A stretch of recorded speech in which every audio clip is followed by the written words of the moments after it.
वो पहले भी बिहार में विकास कर चुके हैं। जो सहयोग से एनडीए का नेतृत्व जब जब नीतीश कुमार जी किए हैं तब तब बिहार में विकास का बयार बहा है। और जब भाजपा से अलग हुआ है, महागठबंधन में गया है, तो उनकी सोच, उनकी मानसिकता क्या है सबको भली भांति पता है। इसलिए वहाँ मुख्यमंत्री जी का जो चेहरा है विकास करने को वो धूमिल हो रहा था। इसलिए हम लोग के साथ आए, विकास होगा और समय पे हमारा नेतृत्व जो माननीय मुख्यमंत्री जी का विशेषाधिकार है। ये जो टिटैया जब एक पक्षी होता है जो वो रात में प्रायः आवाज़ देता है तो उसको लगता है कि आसमान जो है ना मेरे पाँव पर ही टिका हुआ है। जो टिटैया को ये भ्रम रहता है, इसलिए तेजस्वी जी को ये भ्रम है। जो हम कहते हैं कि उनके शिक्षा विभाग के मंत्री थे, उनके महीनों से कार्यालय नहीं जाते थे। जो शिक्षा विभाग के जो पदाधिकारी उनसे बात नहीं होती थे।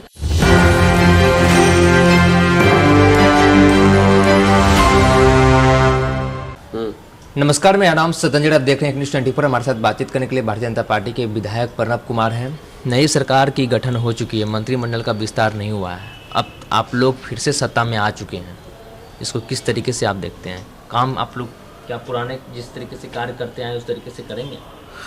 देखिए, हमारा जो मंत्रिमंडल के जितने भी साथी एनडीए के साथी हैं वो पहले भी बिहार में विकास कर चुके हैं और माननीय मुख्यमंत्री जी के नेतृत्व में हम लोग सब साथ काम 2005 से काम किए हैं।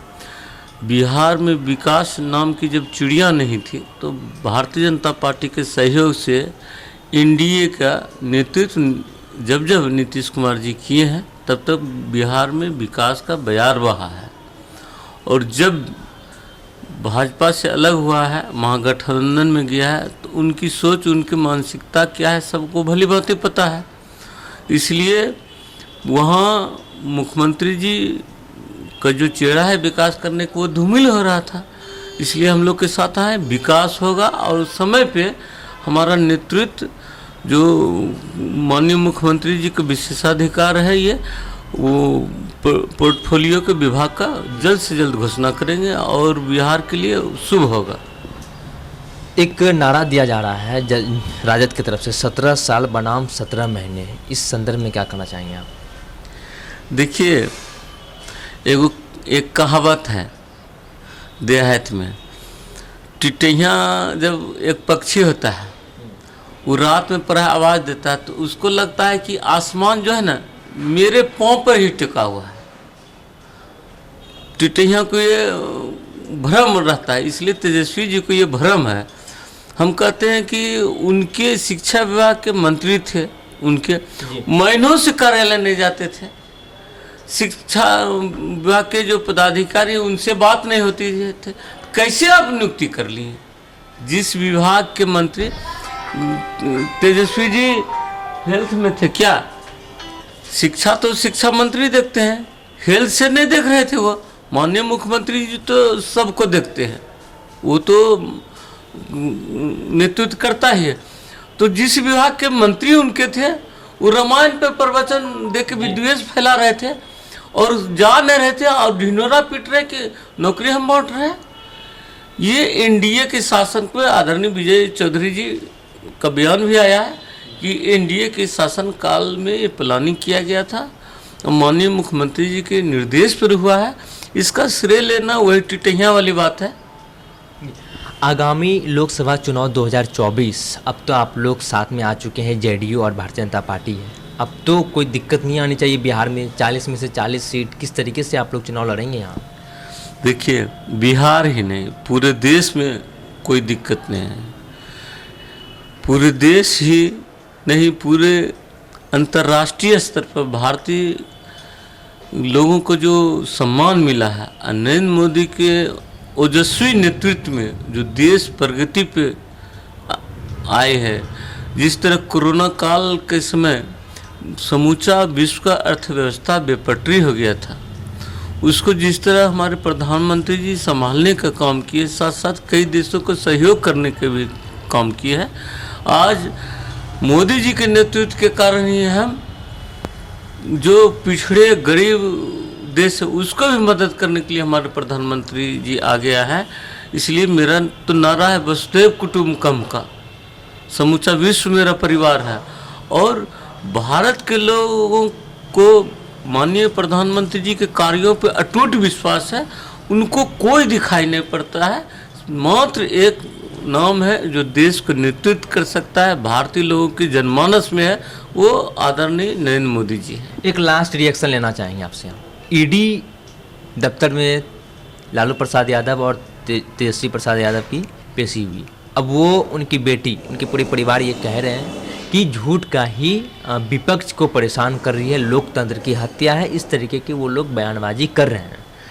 देखिए क्या चाहते हैं वो लोग कि हम अपराध करते जाएं, भ्रष्टाचार करते जाएं, पुलिस हमें कुछ नहीं करे। और जहाँ तक उन पे कार्रवाई की बात है, आप उनका इतिहास उठा के देख लीजिए। जब लालू जी मुख्यमंत्री थे तब उन पर केस हुआ है।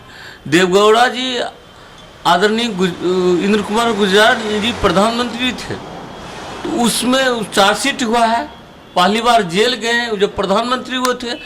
और जब खुद लालू जी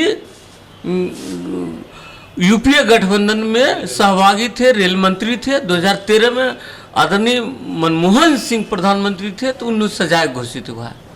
तो जो अपराध करेंगे उनको भारतीय कानून के अनुसार सजा मिलेगा।